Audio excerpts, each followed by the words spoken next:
Big deal. They are very good rebounding team. But unfortunately, sometimes when you talk about a really great rebounding team, it's because they don't do other things especially well. Like Michigan State, they can't shoot it a lick, so they've got to go get it. They just get the first shot over with. Just throw it up, go get it, and then they try and put it in the basket. Yeah, I mean so Louisville is a very, very good rebounding team, but they do everything else so well right now. The way they move the ball, we're just not giving enough credit to how extraordinary they defend, for starters, and that starts with Chucky and Terrence. Those guys, they will not allow themselves to be screened. And they must be in tremendous condition because that is very tiring to go over every screen. Every once in a while you want to go behind. It's just a little bit, let me just get a little breather here. I'll go under this one. Nope. They don't go under. They go over everything. They are just, to screen them is like trying to, before they realized it would make you grow a third eye when you used to play with mercury on your desk in school. Yeah, I'm sorry you kids never got a chance to do that. That's a shame. It never affected me in any noticeable way. I know that it's never got any really long-term effect on me. But, it was so much fun. We would just cancer. Cancer schmancer.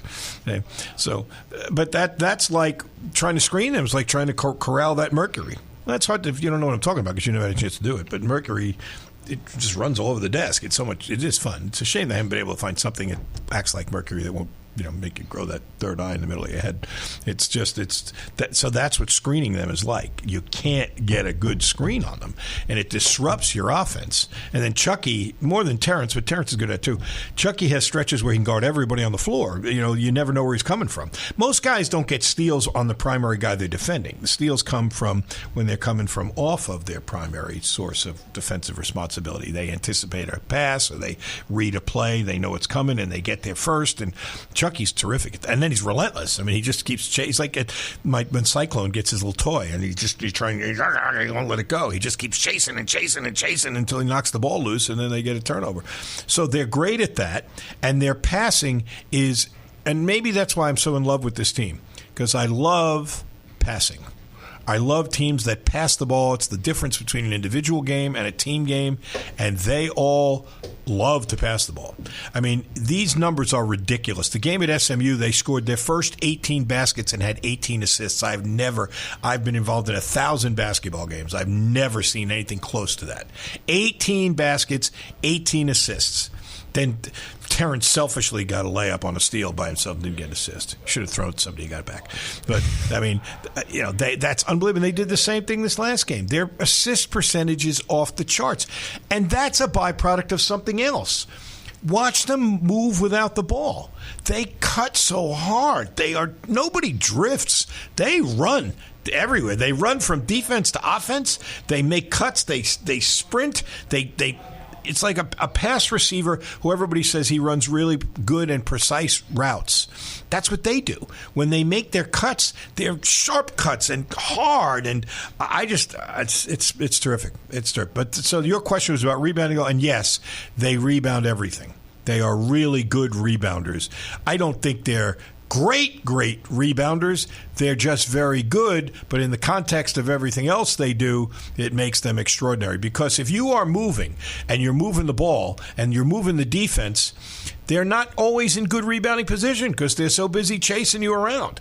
So then if you're a good rebounding team, it becomes a great rebounding team. Does that make sense? So that's what I look at when I see what they do. So I hope it just keeps going. I've said this before. I'll say it again. It's going to sound like I'm trying to grandstand, and I'm not. It comes from the heart. The other day, first half, when Wake Forest, who's a good team, and they are just blowing their doors off. But that's not even it, because somebody said something, and I feel like I'm going to sound like I'm taking a shot at them, and God knows I'm not. Boy, they were great. When Rick was here, especially, they were great. They were great teams. But they did it differently. They really kind of bludgeoned you to death.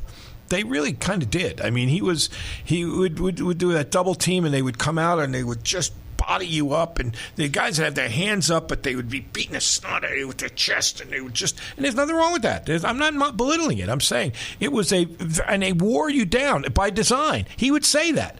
The second half, teams couldn't shoot because their legs were leg weary. It was like a boxing match that they didn't try and win in the first couple of rounds. They wore you down. This team's the exact opposite. It's like the starter's pistol goes off and they go nuts. In the first half, they go crazy. I mean, these games have been 20-point games at the half, like for the last month.